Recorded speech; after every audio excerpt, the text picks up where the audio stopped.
Magandang araw Pilipinas, narito po ang latest weather today forecast. Narito na ang latest update as of 8 a.m. sa bagyong si Tropical Storm Bashang na may international name na Peña. At ito po yung kanyang current na sa ating latest satellite images. Ang huling lokasyon ng bagyong Bashang ay nasa may katubigan ng Malimono, Surigao del Norte. Tagal yung pinakamalakas na hangin sa 65 kilometers per hour malapit sa gitna. Pagbugso naman sa 90 kilometers per hour, kumikilos pa kanluran, hilagang kanluran sa bilis naman na 20 kilometers per hour. Makikita po natin na maraming kaulapan pa rin ang dala ng bagyo at magdadala pa rito ng mga hanggang malalakas na mga pag-ulan sa malaking bahagi ng Kabisayaan at dito sa may area ng Northern Mindanao.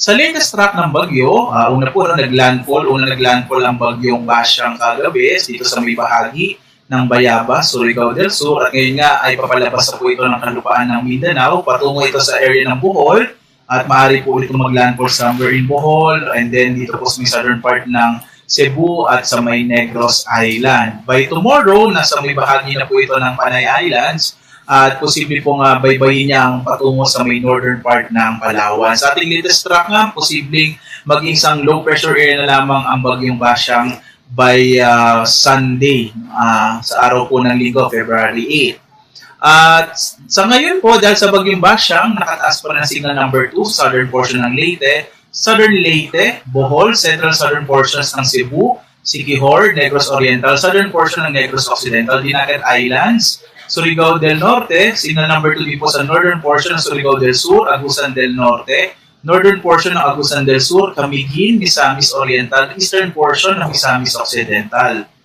Signal number 1 naman po sa southern portion ng Oriental Mindoro, southern portion ng Occidental Mindoro, Romblon, northern portion ng Palawan, kasama yung Calamian, Puyat, Cagayancillo Islands, southern portion ng Masbate, southern portion ng Eastern Samar, southern portion ng Samar, Biliran, nalalabing bahagi ng Leyte, ng Cebu, ng Negros Occidental.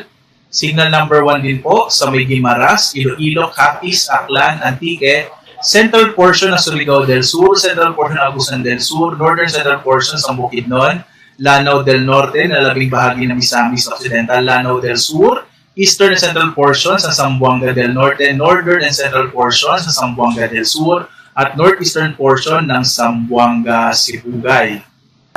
At dahil din po sa bagyong Bashang, dahil nga po itong mga nakataas po yung ating tropical cyclone wind signal number 2 at signal number 1, mag-ingat po sa mga potensyal ng mga pagbugso ng hangin. Inaasahan din natin ang malalakas na mga pag-ulan, lalong-lalo na sa malaking bahagi ng Kabisayaan, lalo na po itong central Visayas, Negros Island region at western Visayas dulot nga ng bagyo.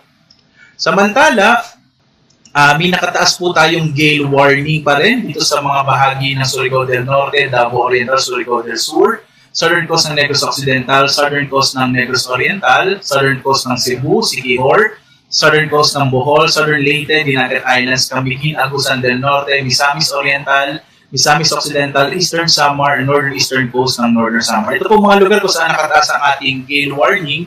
Inaasahan nyo hanggang 4.5 to 5 meters o malalaking pag-alon ng karagatan, kaya delikado maglayag yung mga sakyang bandagat. Lalong-lalo na po yung maliliit na mga bangka sa mga baybayin na ito ng ating bansa.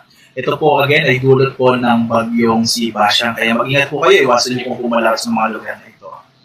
Samantala, meron din po tayong naka-issue na storm surge warning hanggang 2 metro na taas ng alon sa mga baybayin po ng Occidental Mindoro, Oriental Mindoro, Romblon, Cuyo Islands, Antique, Aklan, Capiz, Iloilo, Guimaras, Negros Occidental, Negros Oriental, Siquijor, Cebu, Bohol, southern Leyte, Leyte, Camiguin, Agusan del Norte, Misamis Oriental, Lanao del Norte, Misamis Occidental. So sa mga kababayan po natin nakatira malapit sa mga baybayin itong mga nabanggit natin na lalawigan, umiwas po muna tayo. Huwag muna po tayong pumunta sa mga baybayin kung saan posible nga magkaroon ng malaking daluyong na dulot nga ng bagyong si Bashang. So mula po ngayong araw hanggang weekend, magiging maulan pa rin at may mga pagbugso ng hangin, malaking pag-alon, partikular na nga sa malaking bahagi ng Kabisayaan at northern part ng Mindanao.